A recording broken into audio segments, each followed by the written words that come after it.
Welcome everyone. I'm Diane Nussbaum from Diane's Patisserie, and we're so excited to be starting our season number 2 for all of our wonderful desserts. We're going to be doing a lot of different kinds of things this season, including gluten-free, vegan, everything made from scratch.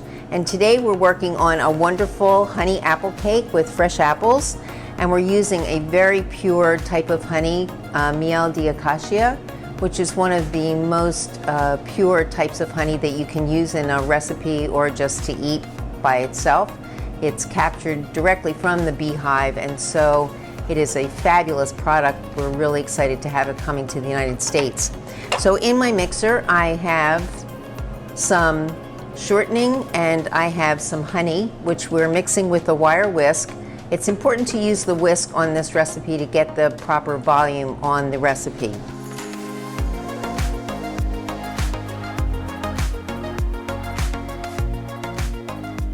So I'm going to be turning this on and letting that beat together. And then we're going to be using 4 ounces of eggs, which is about 2 eggs, about 2 ounces each egg. We use extra large eggs. So I'm going to be adding this to the mix. Of course, we have already preheated our oven to 350 degrees. And we will be adding our all-purpose flour, some salt, some cinnamon. You can use some nutmeg or any other spices that you like with your apple. And I'm going to be peeling the apple. I like to go around in a circle. These apples are gala apples, and they're very nice and crisp. You can use your favorite type of apple, but you only actually need 1 medium-sized apple for this particular recipe. And it's going in a loaf pan that we will be baking for about 40 minutes. It's a pretty dense batter, so you'll see. And then we'll be putting some chopped walnuts on the top as well, and a vanilla glaze. So I like to just keep going around. And if you have any kids at home, don't throw the apple peels away. Let them eat them. Of course, you've washed your apple first. So we will be chopping up this apple. So I like to cut it in half, take the seeds out. Different people like to cut their apples different ways, but this has been my method for a long time. And get rid of the bottom. And then of course the easiest way to cut anything is to get a flat surface. So that's why I'm cutting it in half. And then you can just slice it in both directions. So the pieces don't have to be too small, or you could use a regular chef's knife, which I don't have at my disposal at the moment. So I'm just using this small paring knife. And we'll put that off to the side for a moment. So now we want to make sure that everything is mixing well. So we will turn the mixer off for a minute and scrape down the sides of the bowl so that all of the shortening stays in the middle. And the batter's actually looking a little bit curdled, just because we haven't put any flour in yet, but it will be fine. So don't worry if you start making this at home and it looks a little weird. Don't get upset, just keep going. But also remember that everything should be at room temperature before you start, and that helps the batter come together very nicely. So let's turn it back on. Give it a quick mix, because when we put the flour in, we're going to turn it on a lower speed so the flour doesn't fly out all over the place. And some of the newer mixers actually have a flour guard, which makes it very nice, so you don't have to be quite as careful. So this is the flour, the baking soda, baking powder, salt, and cinnamon. And you don't really need to sift this flour mixture. You can just kind of mix it together with your spatula. When you're making this kind of a bread recipe, you don't really need to necessarily sift your flour. For most cake recipes, though, I really do like to sift all the dry ingredients together. I think you get a much better product. So now we have this very nice paste. I'll just show it to you so you have some idea of what you're looking for when you're baking at home. So we have this very nice paste that's happening in the bowl. I'm going to scrape down the side so the flour is all inside, and then we'll add the apples. Scraping it down. And this is always good to do. Make sure that everything is coming together nicely so that you don't have a lump of flour at the bottom when you get ready to put it into the pan. Let's put our apples in.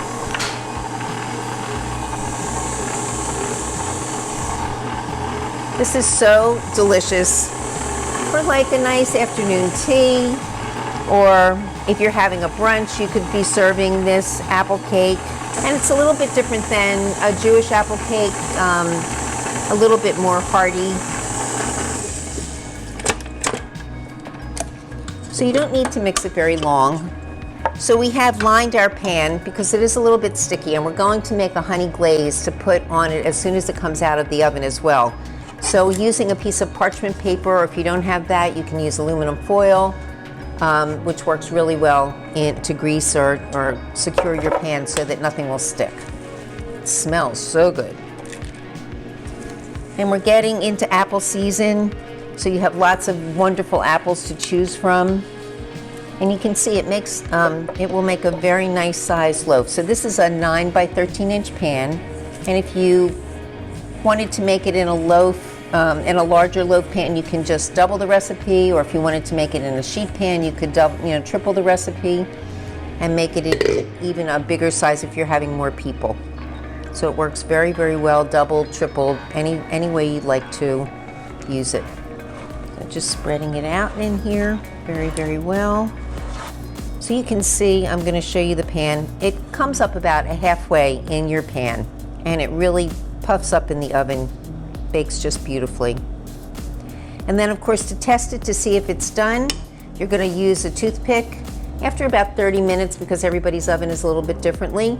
If the toothpick comes out clean, then you know that it's done. And I also touch it. If it comes back to your touch, kind of bounces back to your touch, or if it still feels a little mushy right in the center, then you know it needs another few minutes. And it's also good to kind of draw a line in the middle, which helps it break evenly as it's coming up in the oven. So into the oven we're going to go. And I am putting it on a sheet pan just in case it gets a little drippy in there.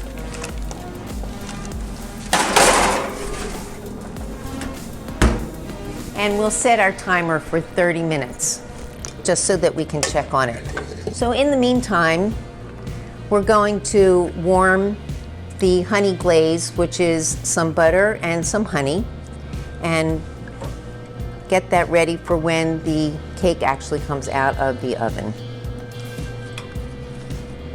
And when we do that, we'll be poking it with a knife or a fork and slowly add the honey glaze to our beautiful loaf. So you want to let this melt and come to a boil for about a minute. You don't want to cook it very long, just long enough to let everything melt together. And then we're going to go on and do our cranberry chutney. So for the cranberry chutney, you can use fresh cranberries, you can use frozen cranberries, which is what I had today. And usually one bag of fresh cranberries will do it, about 12 ounces. Today I'm cooking 8 ounces of cranberries. And we're putting in fresh pineapple, fresh bananas, fresh orange juice, and fresh berries, raspberries, strawberries, blackberries, any other berry that you might like to add to it. And all those wonderful fresh ingredients really gives it such a fantastic flavor. If you like your chutney to be a little bit spicy, you can add some balsamic vinegar. You can also add some hot pepper to it if you like it to be a little bit on the spicy side, if you're serving it with a chicken or something like that. I'm keeping it a little sweeter today because we're going to be serving with our bread. So this is come to a boil. Just going to turn it off, and we'll just put it aside for a little bit later. So now in our pan, we're going to be taking our 8 ounces of whole cranberries.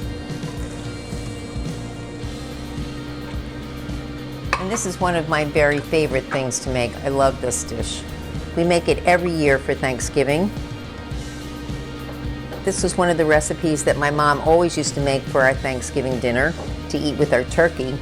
So we've used it in many different ways, and I really enjoy just eating it as a dessert, actually. So I'm going to turn the flame on a little bit. So I like to use a little bit of orange rind, so I have a zester. So we'll put some of that in here. I think when you use some fresh zest, lemon, orange in any of your recipes, it just gives it such a specially, really fresh taste. And these devices just work so well. It's really worth it to have one. I use it all the time. And I think you'll agree, once you start using fresh ingredients, it makes such a difference. So if you don't have a juicer, you can just use your knife and squeeze the juice of your fruit right into your pot. I have the very old-fashioned glass juicer that was my grandmother's, so I use that all the time at home, but I didn't bring it with me today.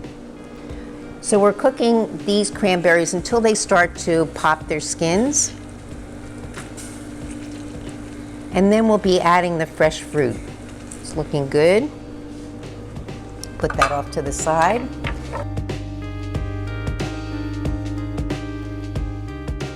So I've already sliced a banana, and I just wanted to show you how I cut up my pineapple. And the cranberries are cooking. So I like to take the hard piece of pineapple off the top because it's too hard and doesn't really taste good. And then I like to slice around the base of the skin. So then I have my whole piece of pineapple. So now you can just cut it into pieces very easily. And then again, flat side, do some other slices. And you can make the pieces as large or as small as you like. But all of the sweetness of the pineapple and the banana goes in with the cranberry, and it just makes it really great. So we have this ready to go.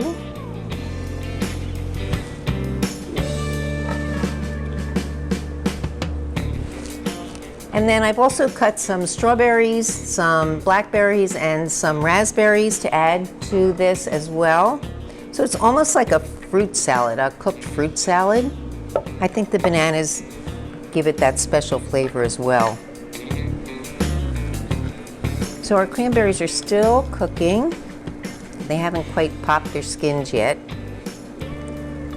But we're going to put the pineapple in. So we make sure that it gets cooked, and we'll put the bananas in.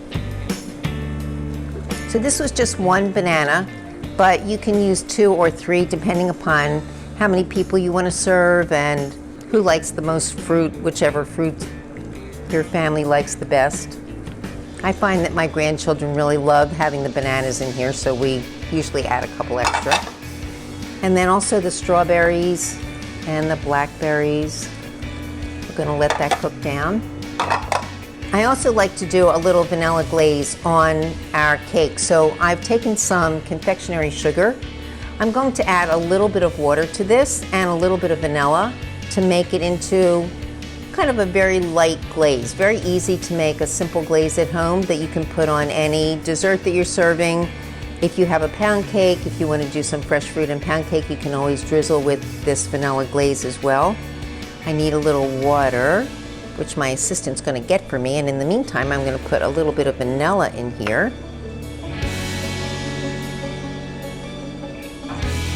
And if you choose, you can use a little rum or a little Grand Marnier, or whatever you think you might like to use to flavor your syrup.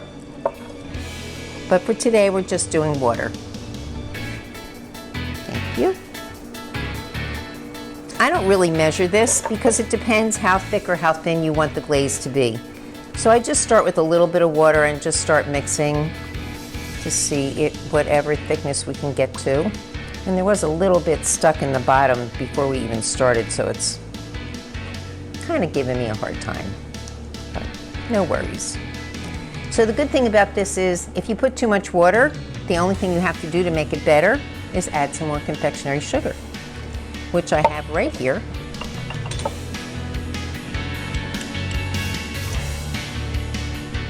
And we'll just sift it right in there. And sometimes the confectionery sugar can get very lumpy. So it's nice to have a little sifter to smooth it out. It makes it go a little easier. And our cranberries are doing good. So I used about 1 or 2 tablespoons of water, and it's still pretty thin. So I think we're going to need to get a little bit more confectionery sugar. I like to cook it down so that the cranberries are a little more syrupy, which makes it a little bit nicer to add to the fruit cake. So it's cooking down very nicely. So I would say about 15 or 20 minutes for this to really finish cooking. We might use it a little bit sooner, but it's getting there. It's looking really good.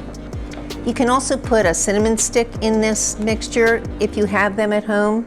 That gives it a very nice flavor as well. Fresh nutmeg, you can always grate that and put that in here too. Oh, this is looking good. All right, let's work on our confectionery sugar a little bit more.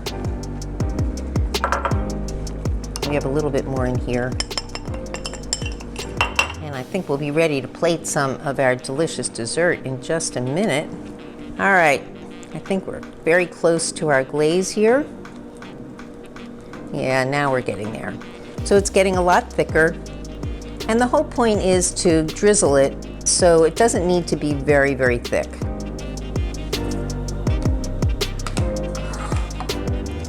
So we have things ready. The walnuts, I usually put them on like halfway through the baking, so I'm going to put them on the top right now.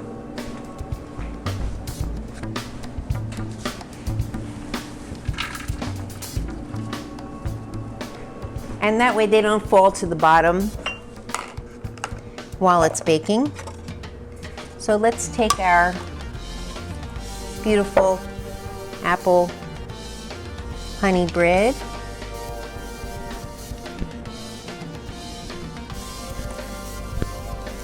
Put a little drizzle of our vanilla glaze on here. Perfect. You can see it's pretty thin. And then we will take some of our very yummy chutney right next to it. Boy, this looks good. Good enough to eat, don't you think? I know my family will be jumping at this because they love apples, they love honey, and they love this cranberry relish. So if any of these recipes look wonderful to you and you'd like to get them from me, all you have to do is send me a message on my website or my email, diane@dianespatisserie.com, or my website is dianespatisserie.com, www.dianespatisserie.com. You can call me. We have a website that allows you to put in messages and pictures. And if you make any of this, I definitely want to see it and see how your family has been enjoying it. So don't forget to send me messages of what you've been enjoying and what you do for your holiday meals. And any questions, any problems, please feel free to send me a message, and I'd love to talk to you soon. Thanks for joining us today, and I'll be looking forward to doing many more delicious desserts with you very soon. I'm Diane Nussbaum from Diane's Patisserie. Have a great day and eat something yummy.